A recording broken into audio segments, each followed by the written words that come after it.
Orekaite aholkularitza informatiko bat da, sedea daukana enpresak teknologiaren bitartez lehiakorragoak bihurtzea. Eta azkenean guk informatika tresna batzuetan espezializatuak gara, batez ere SAP sistemetan, eta egiten duguna da SAP teknologia erabili enpresen negozio prozesuak hobetzeko. Hobeto erosi dezaten, hobeto biltegiratu dezaten, edo haien nominen kalkuloa edo produkzio kosteen kalkuloa hobetu ditzaten. Elkartu ginen aholkularitza handiago batean SAP-eko 3 aholkulari, 2008tik aurrerako kontekstu ekonomiko horretan, non krisia baino lehen, diru asko mugitzen zen, proiektu handiak zeuden, asko gustatzen zitzaigun gure lana, baina ikusten genuen ez zela sostengarria, etorkizunera begira. Azkenean esaten genuen, eta zergatik ez aholkularitza informatikoan jarraitu, guri gustatzen zaiguna dela, baina saiatu modu sostengarri batean egiten, ez?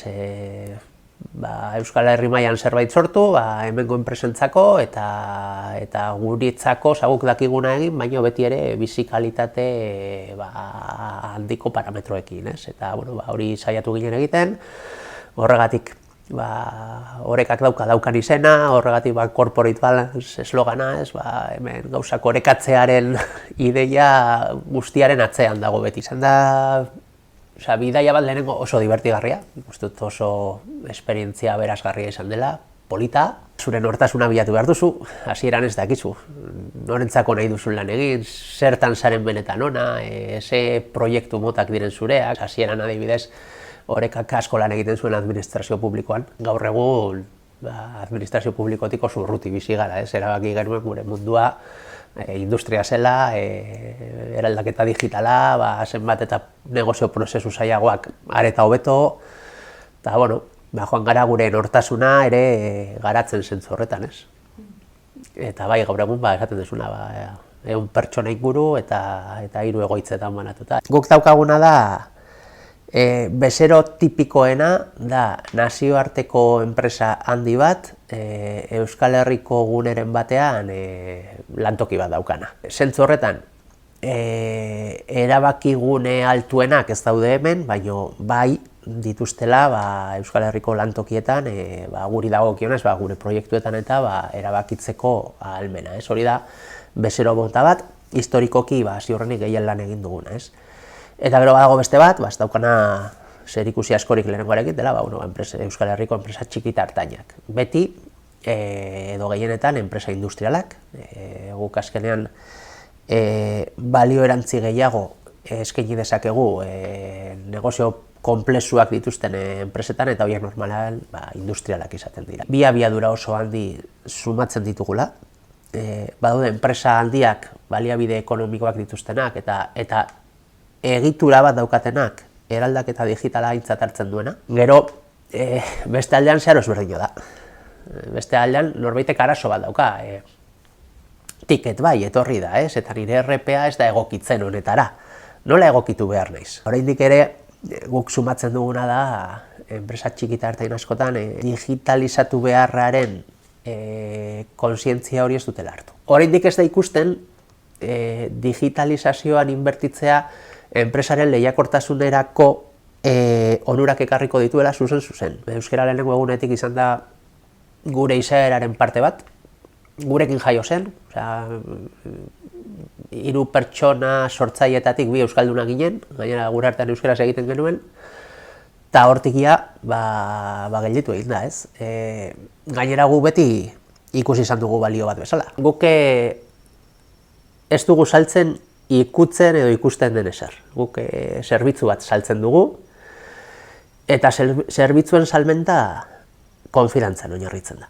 Ni joan behar naiz, eta norbaitek sinistu behar du, ni gai naizela, esaten ari naizen hori egiteko.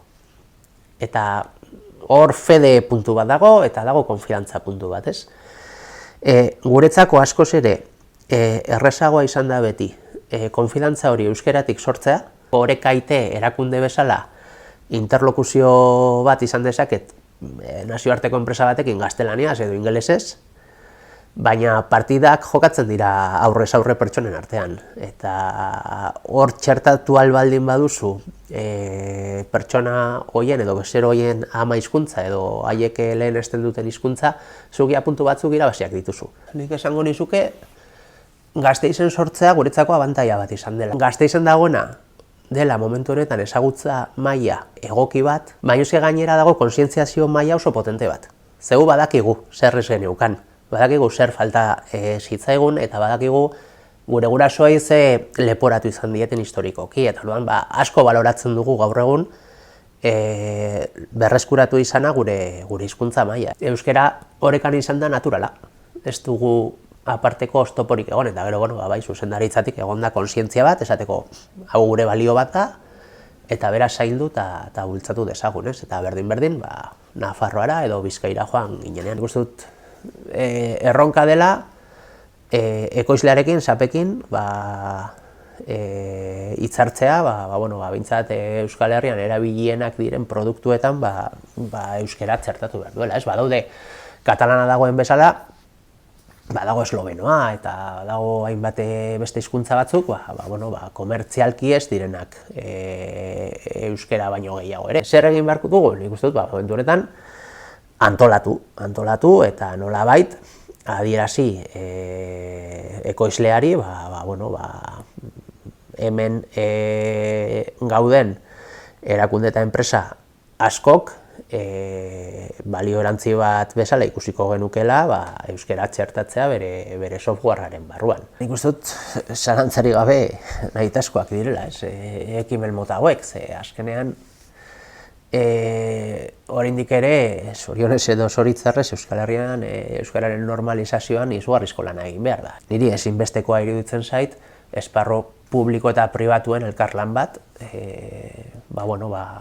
bidea jorratzen joateko, orduan zentzu horretan nik Indeus edo bai euskararik egiten duten lana txalotzekoa iruditzen zait eta erabat ezinbestekoa gaur egun. Gustatuko zitzaidan euskarako eskaintza gehiago izatea, gaur egun